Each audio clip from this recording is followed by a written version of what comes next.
I didn't steal it. I remember the exact moment I said those words because no one in that room believed me. Not the customers whispering behind polished glass counters, not the security guard standing too close to my shoulder, and definitely not the man who owned everything in that building, including the silence that followed. 10 minutes earlier, my shift had started like any other.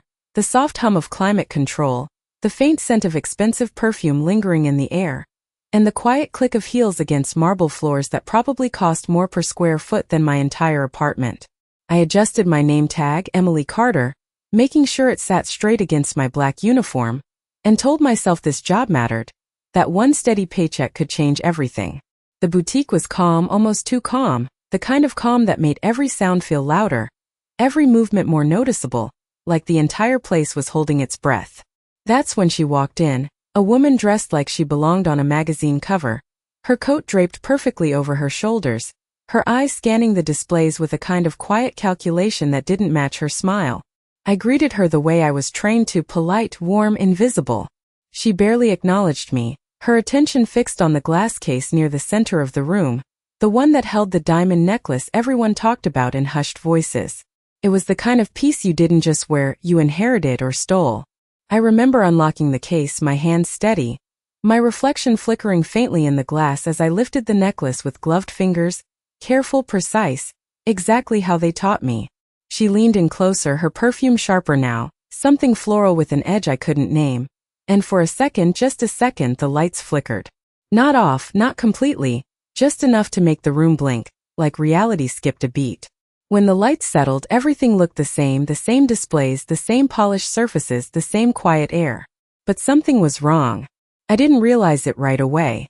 I placed the necklace back into the case, locked it and stepped away, my heart doing something strange I couldn't explain.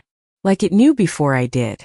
It wasn't until the manager's voice cut through the room, sharp and controlled, that the illusion broke. The necklace is missing. The words landed heavy. Too heavy for something that had just been there seconds ago. Every head turned. Every eye searched. And somehow all of them found me. I felt it before anyone said a word, the shift in the room, the invisible line that placed me on one side and everyone else on the other. I opened my mouth to speak, to explain something I didn't even understand yet. But the door at the back opened first. He didn't rush. He didn't need to. Alexander Voss stepped inside like time adjusted itself around him. Like the air made space without being asked. I had never seen him in person before, only heard the name in quiet conversations that stopped when I got too close. He wasn't loud. He didn't have to be. His presence pressed against the room in a way that made everything else feel smaller, quieter, less certain. His eyes moved once across the space, taking in everything, everyone, and when they landed on me, it felt like being seen too clearly. Like every version of the truth and every possible lie were already laid out in front of him. He didn't raise his voice. He didn't ask questions. He just looked at me and said, "You took something that belongs to me."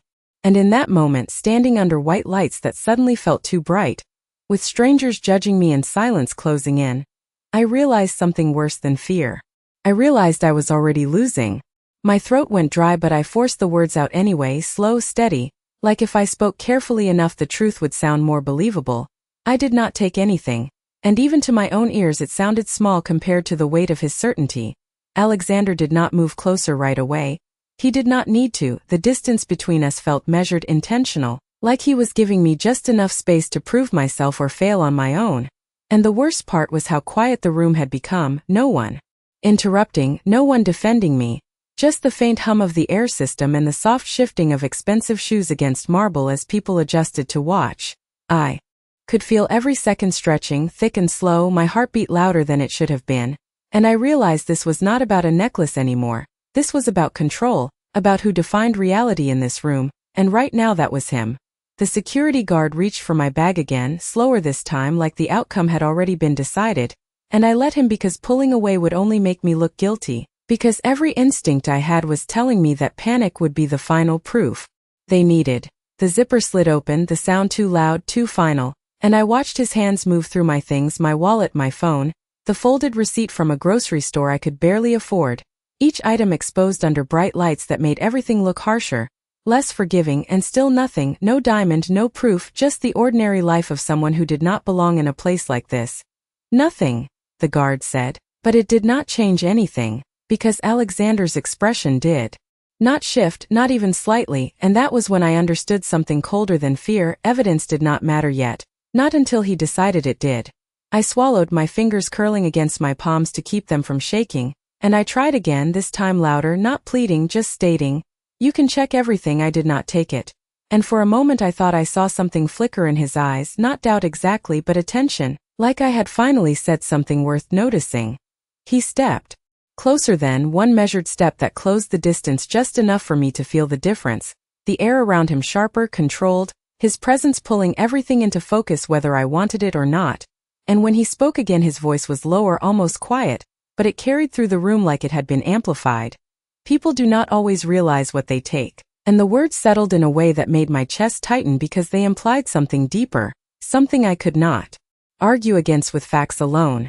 I shook my head, quick, instinctive, my thoughts racing back over the last 10 minutes. Every movement, every second, the woman, the necklace, the flicker of lights, and then something small surfaced, something I had ignored at the time because it seemed unimportant.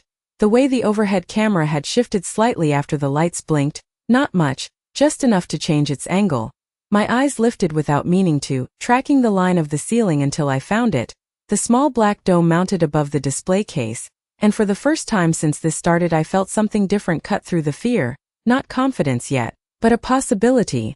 I exhaled slowly, steadying myself, and when I looked back at him I held his gaze even though it felt like standing too close to something powerful, something that could decide my future with a single word. "Then check the cameras," I said. And the room seemed to shift again, subtle but real, like I had just stepped out of the role they had assigned me and into something less predictable. And for the first time since he walked in, Alexander Voss did not answer immediately. For a long second, no one moved, and I realized what I had just done. I had challenged the version of truth he had already accepted. And in a room like this, that was not something people did unless they were certain or desperate. And I was not certain, not completely, but I also knew I could not stand there and let silence decide who I was. Alexander's gaze did not leave mine, not even when someone behind him shifted nervously, or when my manager let out a quiet breath like she wished I had stayed quiet, and I could feel the weight of expectation pressing in again, waiting for him to dismiss me, to end this with a single word. But he did not. Instead his eyes lifted slightly, following the direction of mine until they found the camera above us, and something changed, not visibly, not enough for anyone else to notice, but I saw it, a pause, a calculation. "Bring it up," he said finally, and his voice was calm, controlled, but it carried authority that did not invite hesitation. The manager froze for half a second before nodding quickly, already moving toward the back office, her heels clicking faster now, urgency replacing doubt, and the room exhaled in a strange, uneven way, like no one had expected this to go further. I stayed where I was, my legs steady even though my thoughts were not, replaying everything again, the woman, the flicker of lights, the way her hand had hovered just a second too long near the display, details I had dismissed because they felt too small to matter, and now they were all I had. Alexander stepped slightly to the side, not away from me but not directly in front of me anymore either, positioning himself where he could see both me and the office door, like he was observing, not just deciding, and that subtle shift made something inside me tighten because it meant this was no longer simple, no longer already decided. The seconds stretched again, longer this time, heavier, until the office door opened and the manager returned with a tablet in her hands, her fingers gripping it too tightly, like she understood that whatever played on that screen would settle more than just a missing necklace. She stopped a few feet from him, hesitating just enough to look unsure, and he held out his hand. Without looking at her, a silent command that did not need to be repeated. The tablet passed from her to him, and for a moment the entire room seemed to narrow to that single object, that small screen that held the past few minutes like a verdict waiting to be read.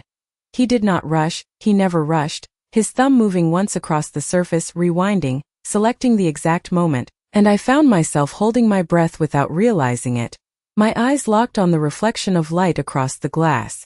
As the footage began to play, I saw myself first, moving exactly as I remembered, unlocking the case, lifting the necklace with careful hands, my posture controlled, professional, nothing out of place, and for a second I felt the familiar wave of doubt again, the fear that maybe memory could betray me, that maybe I had missed something, done something without realizing it.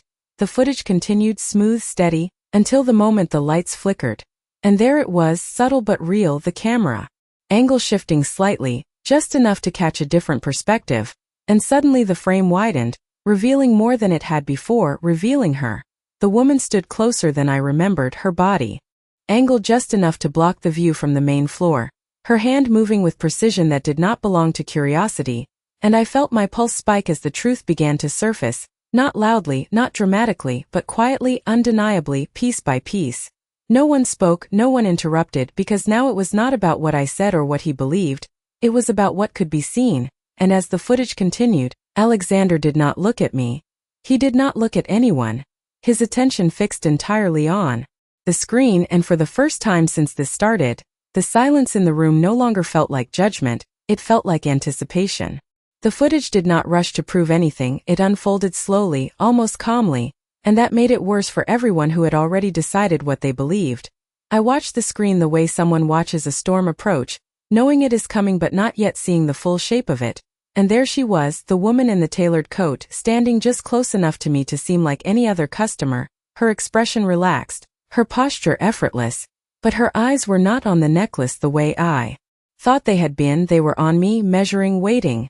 The lights flickered again on the recording, that same half-second shift, and in that blink of brightness and shadow, her hand moved, not toward the necklace at first, but toward the edge of the display where the latch met the glass, a movement so precise it did not look accidental anymore, it looked practiced. I felt something in my chest tighten as the image sharpened after the flicker, the camera angle now slightly lower, slightly wider, enough to catch what it had missed before, enough to show the truth that had been hiding in plain sight. Her fingers slipped along the edge of the case at the exact moment I turned my head to respond to something my manager had said. And that was when it happened, quick, controlled, almost invisible, the kind of movement you would never notice in real time unless you were looking for it. But the camera did not blink this time. It did not look away, it captured everything. The necklace was not lifted the way I had lifted it, careful and deliberate. It was eased out, guided, transferred from one position to another with a confidence that did not belong to a first-time mistake. And then it disappeared, not into a pocket I could see clearly, but into the fold of her coat, hidden in a way that made it look like it had never been there at all. A quiet sound moved through the room, not a gasp, not a word, just the subtle shift of people realizing something they could not ignore anymore. I did not look at them, I could not, my eyes stayed on the screen. Because I needed to see the end of it, needed to be certain that what I was feeling was real, that I had not imagined the one thing that could change everything. The footage continued, showing me turning back toward the case, unaware, locking it as if nothing had changed, as if the world had not just shifted inches away from me, and then stepping back, exactly as I remembered, exactly as I had lived it, only now I could see what I had missed. The woman stepped away seconds later, her expression unchanged, her movements smooth, blending back into the room like she had never done anything at all, like she was just another customer with expensive taste and no reason to be questioned. The video ended without drama, without music, without anything that would make it feel like a revelation, but the silence that followed was heavier than anything that had come before. Alexander did not speak right away. And that silence felt different now, not controlled, not deliberate in the same way, but waited as if he was recalibrating something inside himself. I finally let my gaze shift, not to the people around me, not to the manager who looked like she wanted to disappear, but to him, because this had never really been about the necklace, it had been about who held the authority to define the truth, and for the first time since this started, that authority had slipped. His jaw tightened just slightly, a detail so small most people would have missed it. But I did not, because I had been watching him the same way he had been watching me, searching for anything that revealed more than his words. He handed the tablet back without looking at it again, his attention returning to the room. To me, but his eyes were different now, not softer, not kinder, just aware in a way they had not been before, and when he spoke, his voice was still calm, still controlled, but it carried something new beneath it, something that had not been there when he first accused me.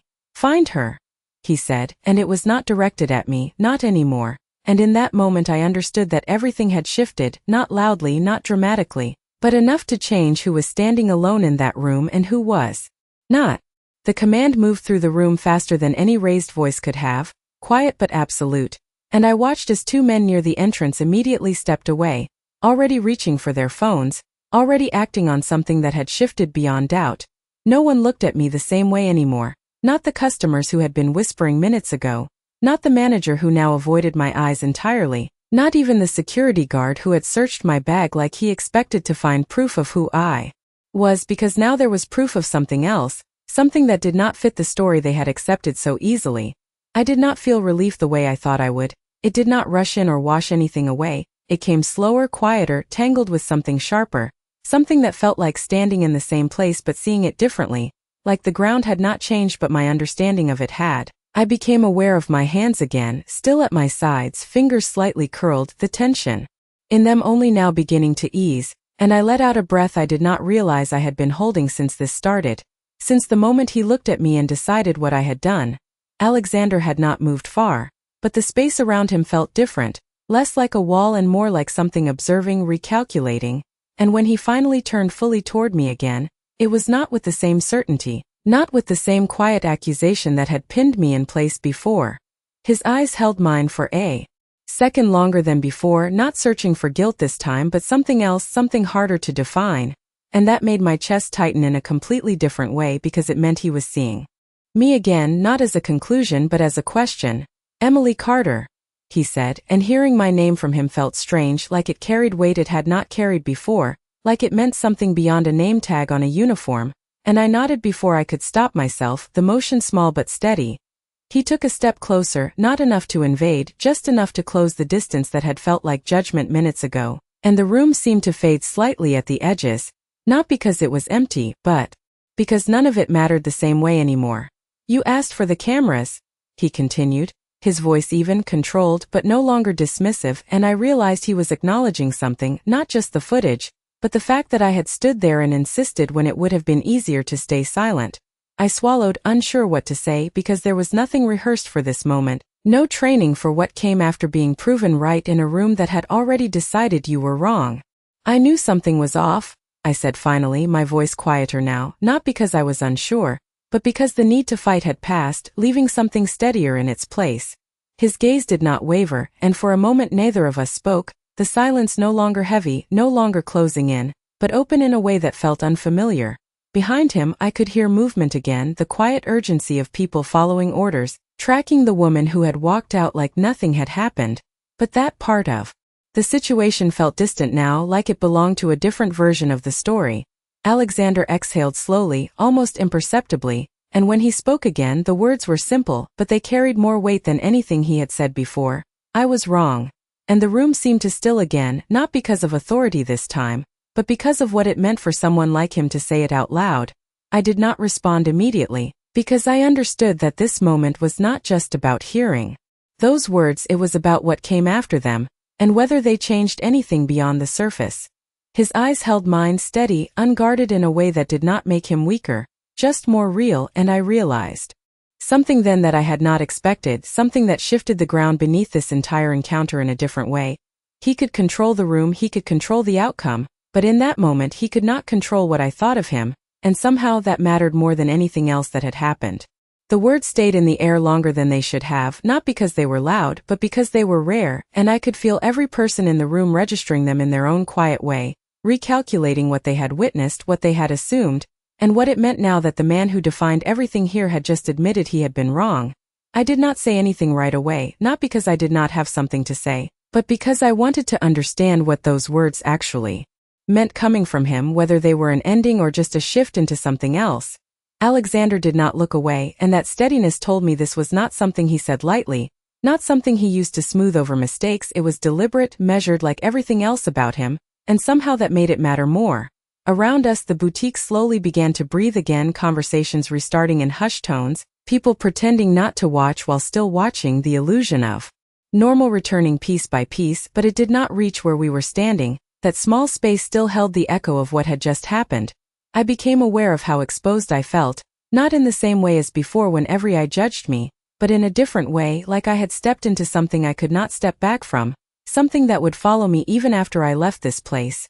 "It should not have taken that," I said finally, my voice calm, steadier than I expected, and I gestured slightly toward the office where the footage had been reviewed, not accusing, not angry, just stating something that felt true.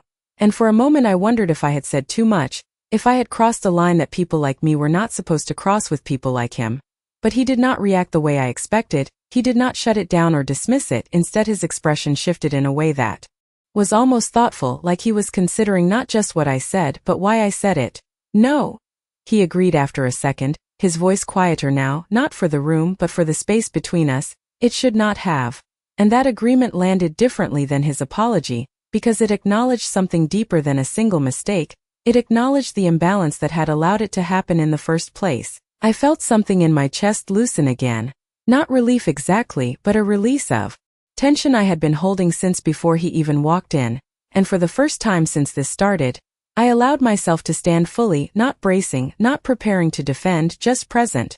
Behind him, one of the men returned, leaning in slightly to speak in a low voice that did not carry, but I saw the subtle change in Alexander's posture as he listened, the way his attention split without losing focus, and I realized that whatever was happening beyond this room was already in motion. He nodded. Once, a small acknowledgement, and the man stepped back again, disappearing into the background like he had never been there, efficient, quiet, controlled. Alexander turned back to me, and there was a decision in his eyes now, not about what had happened, but about what came next, and I felt that shift before he even spoke. You handled this differently than most would have, he said, not as praise, not as observation, but as something closer to recognition, and I was not sure how to respond to that, because I had not been trying to be different, I had just been trying to not lose myself in a moment that was determined to define me. I shook my head slightly, a small motion. I just did not want to be wrong about something I knew I did not do. And the simplicity of it felt almost out of place in a room where everything else carried layers of meaning. His gaze held mine for a second longer, and then something subtle shifted again, not in the room, not in the situation, but in the dynamic between us, something that no longer felt like accusation or defense, but something unfinished, something that had not yet decided what it was going to become. And as I stood there under lights that no longer felt as harsh, I realized that being proven innocent had not ended anything. It had started something I did not yet understand. The room did not return to what it had been before, even as people tried to pretend it had, and I could feel it in the way conversations stayed softer, in the way glances lingered a second too long before being pulled away, like everyone was adjusting to a version of events they had not expected to witness. I should have felt smaller after everything, like someone who had almost been erased and narrowly avoided it, but instead I felt something steadier settling into place, something that did not come from being right, but from not backing down when it would have been easier to disappear. Alexander remained where he was for another moment, as if the decision he had made internally was still unfolding outward, and then he shifted his attention slightly, not away from me, but outward, reclaiming the space without diminishing what had just happened. The store will reopen in 5 minutes, he said, his voice carrying just enough to be heard without needing to rise, and it was like watching a switch flip, the staff moving immediately, resetting displays, straightening surfaces, restoring order with practiced efficiency, as if control could be rebuilt as quickly as it had been shaken. I stayed where I was, unsure if I was meant to move, to return to my position, to pretend this had not happened, but my body did not follow those instincts this time. It stayed grounded, aware, like it was waiting for something more. My manager approached carefully, her expression caught somewhere between relief and discomfort, her smile tight, almost apologetic. "Emily, you can take a break if you need to," she said, her voice lower now, different from the one she had used earlier when everything pointed at me, and I nodded slightly, not because I needed the break, but because I understood what she was offering, a way to step out, to recover in private. But before I could move, Alexander spoke again, not to the room this time, not to the staff, but to me. "Stay." And it was not a command in the way his earlier words had been, it was quieter, more specific, but it still held that same gravity, the kind that made ignoring it feel impossible. My manager hesitated, then stepped back, leaving the space between us open again, and I felt the shift in attention, subtle but real, like the room was aware that whatever came next was not part of the normal rhythm of this place. I met his gaze again, searching for what he wanted now, because this was no longer about the necklace, no longer about proving anything, and that made it harder to understand. He took a step closer, not enough to close the space entirely, just enough to lower his voice without losing clarity. "You noticed something most people would have missed," he said, and there was no exaggeration in it, no attempt to flatter, just a statement that carried weight because it came from someone who measured everything carefully. I exhaled slowly, considering that, because it did not feel like something special. It felt like I had simply paid attention when it mattered. I almost missed it too. I admitted, and that honesty felt important, more important than trying to appear certain or capable. His expression shifted slightly at that, something like approval but quieter, less obvious, and for a moment neither of us spoke again, the silence no longer uncomfortable, just present like a pause between decisions. In the background, I could hear the faint sound of the door opening as customers began to move again, the world outside continuing without knowing how close it had come to being something else entirely, and I realized that this moment, this exact space between what had happened and what would come next, was the only part that felt completely real.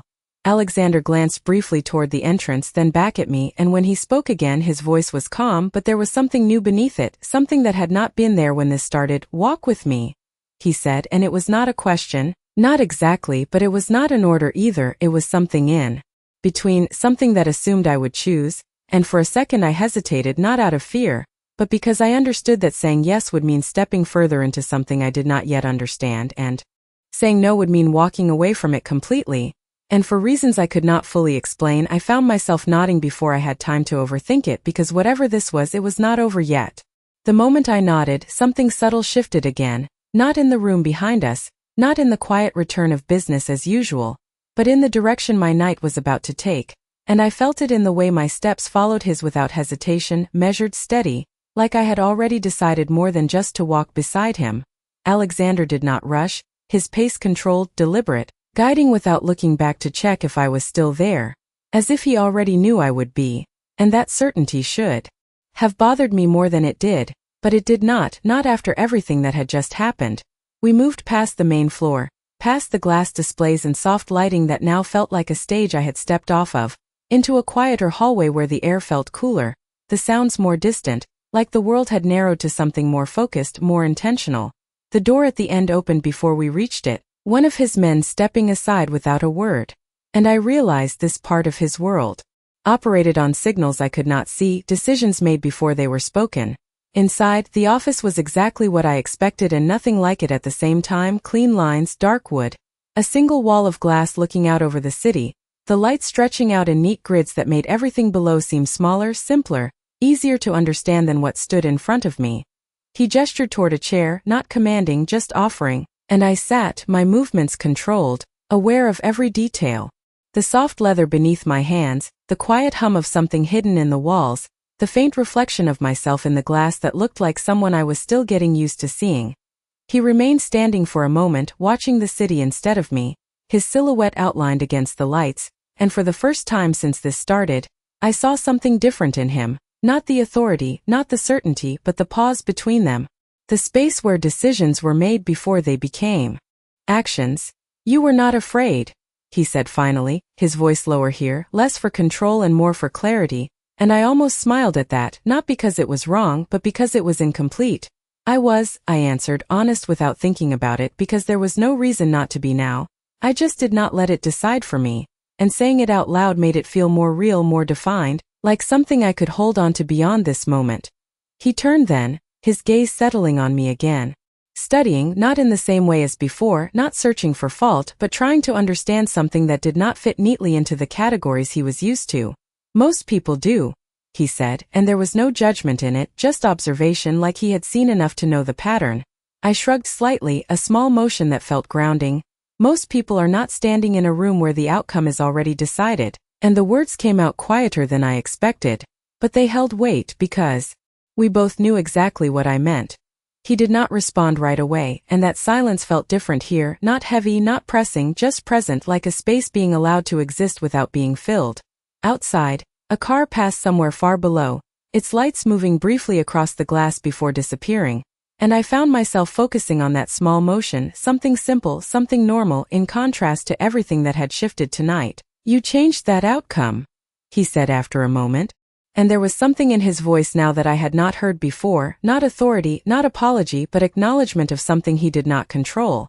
I looked at him, really looked this time, not as the man who had accused me, not as the one who commanded the room, but as someone standing in the aftermath of a decision that had not gone the way he expected, and I realized something then that felt just as important as being proven right.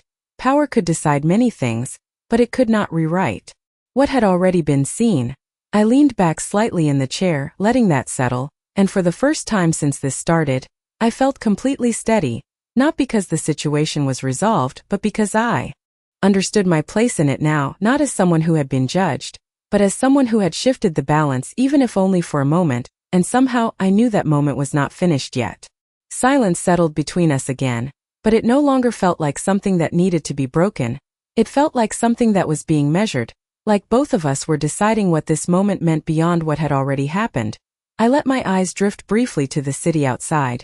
The steady grid of lights stretching for miles, each one representing a life moving forward without hesitation, without knowing how close everything had come to shifting in a single room. And for a second I wondered, how many of those lives had been shaped by decisions like his, quiet, controlled, unseen. What happens to her? I asked, my voice calm, not out of curiosity alone, but because it felt like the last piece of something unfinished, and I wanted to understand how his world handled truth once it was revealed. Alexander did not answer immediately, which told me the question mattered more than a simple response, his gaze lowering slightly as if considering not just the outcome, but what I was really asking. She will not return here, he said finally, his tone even, but there was a finality in it that did not leave room for interpretation, and I realized that in his world, consequences did not need to be explained to be understood. I nodded slowly, accepting the answer for what it was, not pressing further, because I understood that some lines were not meant to be crossed, not tonight, maybe not ever. He watched me for a moment longer, like he was expecting something else, a reaction, a question, a judgment, but I did not give him any of those because this was not about her anymore, it was about what had already been decided between us. You are not what I expected, he said after a moment, and there was something quieter in his voice now, something that did not belong to the man who had walked into that room earlier and taken control of it without effort. I let out a small breath, almost a laugh but softer. You already decided what I was once, I replied, meeting his gaze without hesitation. I am not sure expectations are your strength tonight. And the words came out lighter than they should have, but they carried a truth that neither of us could ignore. For a second I thought I had gone too far, that I had stepped into something I did not understand again, but instead of shutting it down, his expression shifted, not into annoyance, not into control, but into something almost unfamiliar, something close to respect. Fair, he said simply, and that single word felt more genuine than anything else that had been said since this started. I leaned back slightly, letting the tension ease out of my shoulders because for the first time since I walked into that boutique, I was not reacting anymore. I was choosing what to say, what to hold back, what to leave behind. You could have checked the cameras first, I added, not accusing, not challenging, just stating something that had been sitting in my mind since the moment everything shifted. And this time I did not look away after saying it. He exhaled slowly, the sound quiet but real, and I could see the answer before he spoke it, not in his words, but in the way his posture adjusted, the way his shoulders lowered just slightly, like something had been acknowledged internally. I could have, he admitted, and there was no defense in it, no justification, just the truth as it was, and that honesty changed the shape of the conversation more than any explanation could have. I nodded once, accepting that, not because it erased what had happened, but because it meant something had shifted in him as well, something that might not have changed the past, but could change what came next. Outside, the city lights continued their steady rhythm, unchanged, indifferent, and I realized that everything important about this night had already happened, not the accusation, not even the reveal, but the moment when truth forced its way through something stronger than it should have been. And as I stood up slowly, feeling the weight of the day settle into something clearer, I understood that walking out of this room would not feel the same as walking into it, because I was not the same person who had stood under those lights and tried to prove something no one wanted to hear. I was someone who had been seen, and more importantly, had refused to disappear. I did not rush to leave, even though part of me knew I could have, that I could have walked out of that office, out of that building, and let everything that happened stay behind me like something finished, something closed, but it did not feel finished, not completely, and I realized it was because this was no longer just about clearing my name, it was about what came after being seen clearly in a place that had almost erased me. I adjusted my posture slightly, grounding myself in the moment, and looked at him again, not waiting this time, not reacting, but choosing to stay present in a way I had not before. I should get back, I said, my voice steady, not asking for permission, just stating a fact because despite everything, this was still my job, still my reality, and I was not going to let one moment, no matter how intense, take that away from me. Alexander studied me for a second, like he was measuring the decision behind my words. not just the words themselves, and then he nodded once, a small acknowledgement that felt different from approval, more like acceptance. Of course, he said, and there was no resistance in it, no attempt to keep me there longer than I chose to be, and that, more than anything else, told me something had shifted in him as well. I turned toward the door, my steps calm, controlled, but as I reached for the handle, his voice stopped me again, not sharply, not commanding, just enough to make me pause. "Emily," he said, and hearing my name again felt different this time, less like identification and more like intention, and I turned back slightly, waiting. He held my gaze for a moment, and there was something in it now that had not been there before, not authority, not judgment, but something quieter, more deliberate. "If you ever find yourself in a situation where something does not add up," he said slowly, "do not ignore it." And for a second I almost smiled, because the advice felt almost ironic coming from him, but I understood what he meant, or at least what he was trying to say beneath the words. "I will not," I replied, and this time there was no hesitation, because I had already proven that to myself tonight. He nodded once more, and the silence that followed did not feel unfinished anymore. It felt complete in a way that did not need anything added to it. I stepped out into the hallway, the cooler air brushing against my skin, and for a second I just stood there, letting the shift settle, the difference between the space I had just left and the one I was stepping back into. As I walked back toward the main floor, the sounds returned gradually, the quiet conversations, the soft music, the controlled rhythm of a place built on precision and appearance, and yet everything felt slightly altered, like I could see the structure behind it now, the way control was maintained, the way assumptions filled in gaps until something forced them to stop. When I stepped back onto the floor, a few heads turned, not openly, not obviously, but enough for me to notice, enough for me to understand that I was no longer invisible here. Not in the way I had been before. My manager approached again, her expression more composed now, but still carrying a hint of uncertainty, like she was not entirely sure how to address me after everything that had happened. "You are good to continue?" she asked, and I nodded without hesitation, because I was, not because nothing had changed, but because everything had. And I was not going to let that make me step back. I returned to my position, my movement steady, my hands no longer trembling. And as I adjusted the display case in front of me, the reflection in the glass caught my eye for a second, and I paused just briefly, because the person looking back at me felt sharper, clearer, like something had been defined that could not be undone. The lights above no longer felt harsh, the room no longer felt like something that could close in on me without warning. And for the first time since this started, I understood something simple but unshakable. I had walked into that place as someone who needed to be believed, and I was still standing there as someone who did not need permission to be right. The rhythm of the store settled back into something almost normal, but I could feel the difference in every movement I made. In the way my hands no longer hesitated when I reached for a display, in the way my posture stayed straight without effort, like something inside me had aligned in a way that could not be undone. Customers continued to browse, voices low, footsteps soft against polished floors, but now there was an awareness beneath it. A quiet recognition that lingered in glances that met mine for a second longer than before, not with suspicion this time, but with something closer to curiosity, maybe even respect.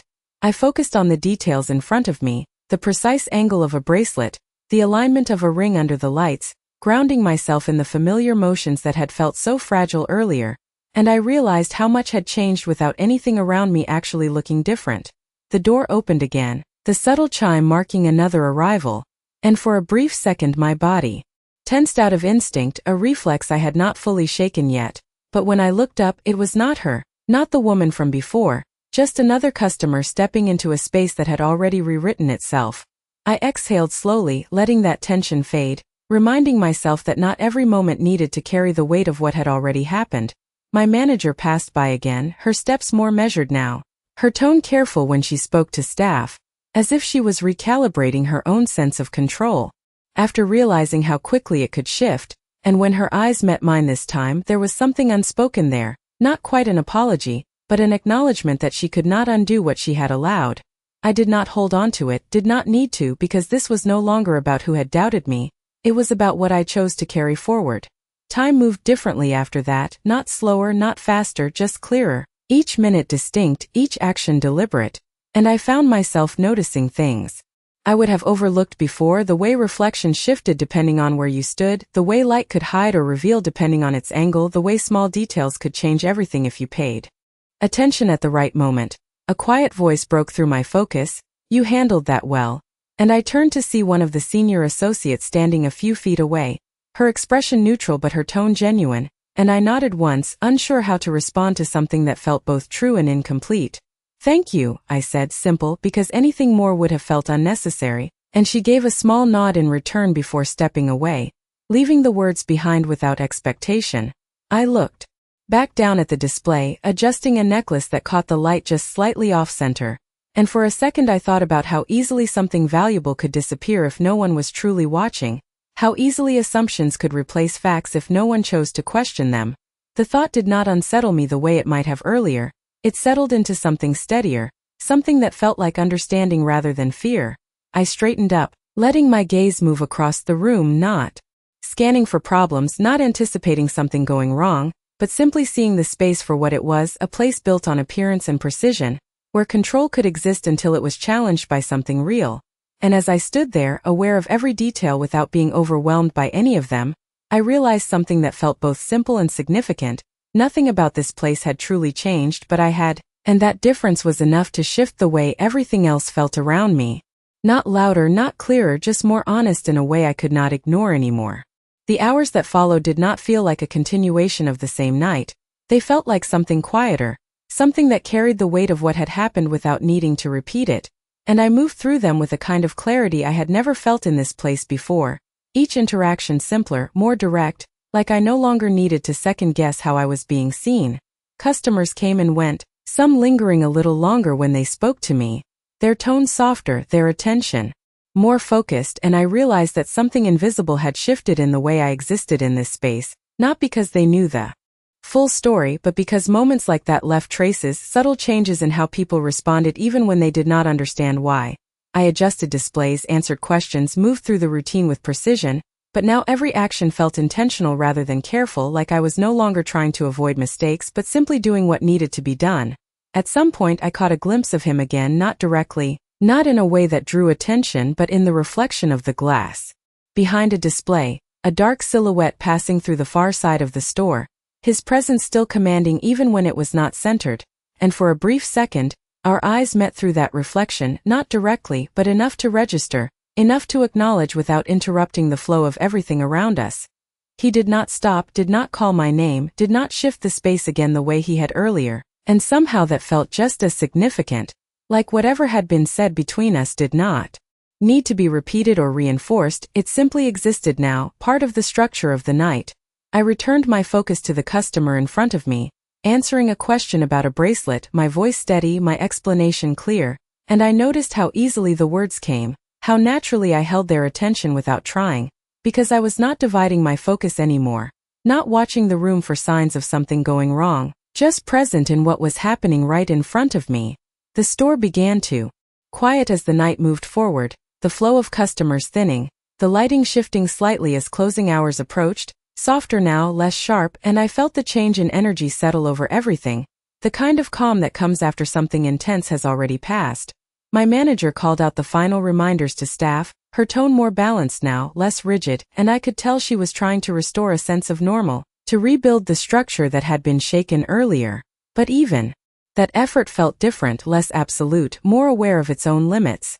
I finished organizing the last display, aligning each piece with care, not out of obligation, but because the act itself felt grounding.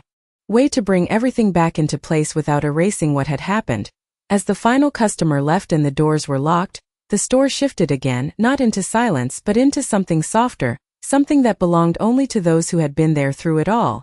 I removed my name tag slowly, the small piece of metal feeling different in my hand than it had at the start of the night, not just a label anymore, but a reminder of everything it had represented and everything it no longer needed to. I glanced once more at the reflection in the glass, the same face, the same uniform, but something behind it had changed, something quieter, stronger, like a line had been drawn and I had not stepped back from it. And as I set the name tag down and prepared to leave, I realized that this place would look exactly the same tomorrow, the lights, the displays, the quiet perfection of it all, but I would walk into it differently, Not as someone waiting to be defined by what others saw, but as someone who had already decided what was true, and that difference, even if no one else could see it, was enough to change everything. The night air felt different the moment I stepped outside, cooler, quieter, like the world had reset itself while everything inside had been shifting, and I paused just beyond the glass doors, letting the city settle around me, the distant sound of traffic, the glow of streetlights stretching down the block, the steady rhythm of a place that never stopped moving. I exhaled slowly, the tension I had carried all evening finally releasing in a way I could feel, not all at once but enough to notice, enough to understand that I was no longer holding my breath without realizing it. I started walking, my steps unhurried, my mind replaying the night not in fragments, but in something clearer, something more complete, from the moment I stood under those lights being judged to the moment I stood in that office being seen, and I realized that what stayed with me was not the accusation, not even the fear, but the exact point where everything could have gone one way and did not. A quiet engine sound pulled my attention slightly to the side, and I noticed a car parked along the curb, dark, understated, the kind of presence that did not ask to be noticed but was anyway, and I knew before the window lowered that it was him. Alexander did not step out, did not make the moment larger than it needed to be. He simply looked at me through the open window, his expression composed, unreadable in the dim light except for the focus in his eyes. I stopped a few feet away, not moving closer, not stepping back, just holding the space between us the same way I had learned to inside that room. "You did not have to stay tonight," he said, his voice calm, carrying easily through the quiet street, and I understood what he meant, not about the job but about everything that had followed. I tilted my head slightly, considering that. "Neither did you," I replied, and the words came out steady, not challenging, just true, because he could have ended it at the accusation, could have walked away with his certainty intact, but he had not. Something shifted in his expression then, subtle, almost unnoticeable but real, like he recognized the weight of that answer. "Most people would have left," he said, and there was no judgment in it, just observation, the same kind he had used all night, but now it felt different, less about measuring and more about understanding. I glanced down the street for a moment, then back at him, the city lights reflecting faintly in the glass between us. "Most people would have been wrong," I said quietly, and for a second the words hung there, simple, direct, carrying everything that had happened without needing to explain it. He did not respond right away, and I did not expect him to, because this was not the kind of conversation that needed to be filled with words. It was the kind that settled into something deeper, something that would last longer than the moment itself. After a second he gave a small nod, not agreement exactly, but acknowledgement, and that was enough. "Get home safe, Emily," he said my name, steady in his voice, not as a command, not as a claim, but as something intentional, and I nodded once in return, because there was nothing else that needed to be added. The window rose slowly, the car pulling away without urgency, blending back into the quiet flow of the street like it had never stopped, and I stood there for a moment longer, watching until the lights disappeared into the distance. Then I turned and continued walking, my steps light but certain, the night no longer heavy with what had almost happened, but shaped by what had not, and as I moved forward, I understood something that felt simple and unshakable. He could control the room, the people, the outcome, but he could not control the moment I chose to stand my ground, and in the end that was the only moment that mattered.